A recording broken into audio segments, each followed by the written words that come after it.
윤수경 변호사의 이슈 속 법과 생활. 오늘은 방송인 박수홍 씨 형제 횡령 고소 얘기 해보겠습니다. 이게 뭐 계속 논란과 이슈가 되는데 어떤 내용인가요? 네, 그 친형이 매니저 역할을 하면서 그 박수홍 씨가 번 돈을 가로챘다라는 내용입니다. 이제 그러면서 그 친형의 아들, 그러니까 이제 박수홍 씨의 조카는 이렇게 횡령한 돈으로 뭐 명품으로 도배를 했다라는 의혹도 번지고 있습니다. 결국 이 박수홍 씨 측은 그 특정경제범죄, 가중처벌 등에 관한 법률 횡령 등의 혐의로 친형을 고소하기에 이르렀습니다. 뭐 횡령 고소했다고 하는데 액수가 얼마나 되나요? 네, 그 박수홍 씨의 그 법률 대리인인 법무법인 S의 노종원 변호사는 언론 인터뷰에서 박수홍이 최근 5년 정도만 봐도 연매출 수십억 원을 올리고도 연봉을 2억 원만 받았다라고 하면서 친형의 횡령액이 50억 원을 넘는다라고 밝혔는데요. 고소장에도 이제 그 정도의 액수를 적었다라고 합니다. 이와 관련해서 그 노 변호사의 주장에 따르면 박수홍 관련 회사는 메디아붐 엔터테인먼트 그리고 라엘 이렇게 두 개의 법인이 있는데요. 약 10년 전부터 두 법인이 모두 100% 박수홍의 출연료로 수익을 내고 있었다라고 합니다. 다만 그 메디아붐 엔터테인먼트에는 박수홍 씨의 지분은 없었고 라엘은 형수와 박수홍이 5대5의 지분을 보유하고 있었다라고 합니다. 이 노 변호사는 전체 횡령 액수를 특정하지 못했다. 저희가 확보한 자료가 매우 제한적이다. 회계 자료를 다 형이 갖고 있기 때문이다. 박수홍 씨가 공동대표로 있는 라엘에서의 횡령 금액의 일부만 환산한 것이다. 시기를 30년으로 넓히면 정말 액수가 커질 것이다 라고 주장을 했습니다. 이게 뭐 박수홍 형? 이 사람 입장은 뭐 어떻게 되나요? 네, 그 박수홍의 그 횡령 주장에 대해서 친형 측은 의혹을 강하게 부인을 했습니다. 그러면서 역시 법적으로 대응하겠다라고 밝혔는데요. 박수홍의 그 친형 박진홍 그 메디아붐 엔터테인먼트 대표 측은 지난 3일에 입장문을 통해서 가족끼리 진흙탕 싸움을 하기 싫어서 참고 있었다라고 하면서 처음부터 이야기했듯이 회계에 문제가 있다면 법으로 해결하면 된다.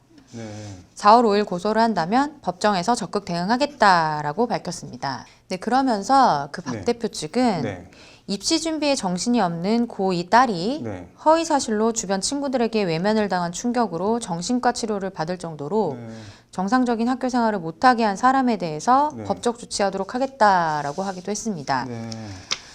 그러면서 또 그 박수홍 씨에 대한 폭로전이 이어졌는데요. 유튜브 채널 가로세로 연구소, 뭐 가세연이라고도 하는데요. 여기서는 그 박수홍 씨의 친형 측이 주장한 1993년생 박수홍의 여자친구를 언급하면서 여자친구와 박수홍이 작전을 짰다라고 주장을 하기도 했고 그 위장 취업, 뭐 탈세 등의 전력이 있다라고 주장을 하기도 했습니다. 이게 뭐 이전 투구로 가는 것 같기도 한데 이게 횡령이나 배임죄가 성립을 하는 건가요, 그런데? 네, 그 이제 박수홍 씨와 그 형 사이의 가장 큰 갈등은 이제 횡령이냐 아니냐가 되겠습니다.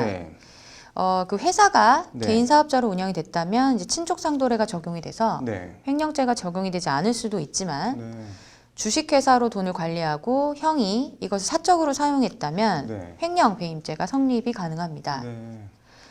회사의 자금을 사업과 무관한 곳에 사용하거나 빼돌리면 이제 횡령 배임죄가 성립이 가능한데요. 법인카드를 무단으로 사용한 경우에도 역시 횡령 배임죄가 성립이 가능합니다. 이때 그 문제된 금액이 5억 원 이상일 경우에 그 특정경제범죄 가중처벌법에 따라서 가중처벌이 가능한데요. 지금 이제 횡령 금액이 뭐 100억대에 이른다라는 의혹도 있습니다. 그 박수홍 씨 측은 지난 5일 그 친형 부부에 대해서 특정경제범죄 가중처벌 등에 관한 법률 위반, 횡령의 혐의로 서울 서부지방검찰청에 고소장을 접수했다고 합니다. 이게 뭐 혐의들이 가볍지 않아 보이는데 박수홍 형 측은 어떻게 대응할 것 같은가요? 네, 먼저 이 사건이 형제 간의 갈등이다 보니까 친족 상도례에 해당하는지 살펴볼 필요가 있습니다. 형법은 제328조에서 친족 상도례를 규정을 하고 있는데요. 이 친족 상도례란 직계 혈족, 배우자, 동거 친족, 동거 가족이나 그 배우자에 대해서는 사기, 횡령, 절도 이런 이제 제3범죄가 발생을 하더라도 형을 면제하고 그 이외의 친족 간의 재산 범죄는 고소가 네. 있어야 네. 공소를 제기할 수 있다. 친고죄라는 그런 이제 내용을 담고 있습니다. 네. 이 조항은 이제 법은 문지방을 넘지 않는다라고 네. 하는 고대 로마법 정신의 연원을 둔 조항인데요. 네. 국가의 형벌권을 자제하고 친족 내부 간의 원만히 해결하라는 취지로 볼 수 있겠습니다. 이게 지금 면제라고 했는데 이게 그럼 박수홍 형한테도 해당이 되는 건가요? 네, 먼저요. 법인 자금의 횡령 네. 배임의 경우에는 네. 피해자가 박 씨가 아닌 법인이기 때문에 네. 친족 상도례의 적용이 배제될 것 같습니다. 네. 그리고 또한 이제 박수홍 씨와 형은 네. 동거하는 친족이 아니기 때문에 네. 박 씨가 친형을 고소하는 경우에는 이제 처벌이 가능할 것으로 보여서 네. 친족 상도례가 역시 적용이 배제될 것 같습니다. 네. 다만 이제 친고죄의 경우에는 네. 본인이 이제 피해를 인지한 날로부터 네. 6개월 안에 고소해야 한다라는 점에 유의를 해야겠습니다. 네. 이제 이번 박수홍 씨 사건을 계기로 네. 이제 친족 상도례가 지닌 한계가 도마 위에 오르고 있습니다. 네. 친족 범위가 8촌까지 포함되는데 이제 네. 굉장히 먼 개념이라고 볼 수가 있겠고요. 네. 그리고 아까 말씀드렸던 그 친고죄의 고소 기간도 네. 늘 논란이 되고 있는데 6개월은 너무 짧은 것이 아닌가라는 의견들이 네. 있습니다. 친족 간의 재산적 범죄에 대해서 국가 형벌권을 네. 아예 제한하는 것은 과도하다. 네. 친고죄의 범위를 좀 넓혀서 네. 고소는 할 수 있도록 권한을 부여해 주는 것이 맞다라는 의견들도 나오고 있습니다. 이게 뭐 그래서 결론적으로 박수홍 씨가 재산을 뺏긴 게 맞다면 회복이 가능한 건가요? 어떤가요? 네, 횡령 금액이 네. 100억대에 이른다라는 이제 의혹도 있는 만큼 네. 이것을 이제 돌려받을 수 있을지가 이제 초유의 관심사인데요. 네. 만약에 이제 친형 부부가 네. 본인의 명의로 국내의 재산을 가지고 있다라고 하면 네. 민사 소송을 통해 환수가 가능할 것으로 보입니다만 네. 본인들의 명의가 아니거나 네. 해외 재산이 있다라고 하면은 실제로 소송을 통해서 집행까지 거쳐서 환수하는 데는 좀 어려움이 있을 것으로 보입니다. 네. 박수홍 씨의 형이 빼돌린 출연료와 네. 계약금이 소문대로 이제 100억 원이 넘는다라고 하면 네. 박 씨 형에게는 아까 말씀드렸던 특정경제범죄 가중처벌법 네. 특경가법상 횡령죄가 적용이 돼서 네. 중형 이제 50억 원 이상에 해당하는 중형에 부여되는 무기징역 또는 5년 이상의 징역형이 선고될 수 있습니다. 네. 다만 이 경우에도 이제 가족이라면은 그 형을 감경하거나 면제할 수가 있는데요. 네. 이렇게 이제 친형 부부에게 횡령죄가 유죄로 나올 수 있는 상황에서는 네. 형량을 줄이기 위해서 친형 부부가 박수홍 씨와의 금전적 합의를 시도할 수는 있을 것으로 예상이 됩니다. 이번 사건 개인적으로는 어떻게 보시나요?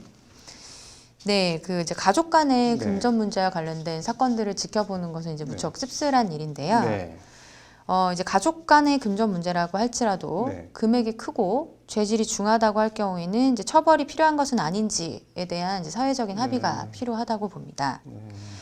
이제 가족이다 보니까 봐달라고 하거나 네. 이제 갚는다고 하면서 이제 고소 기간인 6개월을 지나버려서 네. 처벌을 아예 못하는 경우도 생기기 때문에 네. 고소 기간을 늘리는 것 또한 이제 고려할 필요가 있다라고 생각을 합니다. 네. 과거에는 이제 친족 간의 금전 문제와 관련해서 처벌을 원하지 않는 경우가 많았는데 네. 이제 최근에는 피해 금액도 커졌고 형사 고소도 늘어나는 추세입니다. 네. 이 친족 상도례는 이제 점차 폐지되는 방향으로 가는 것이 맞지 않나라고 네. 개인적으로 생각합니다.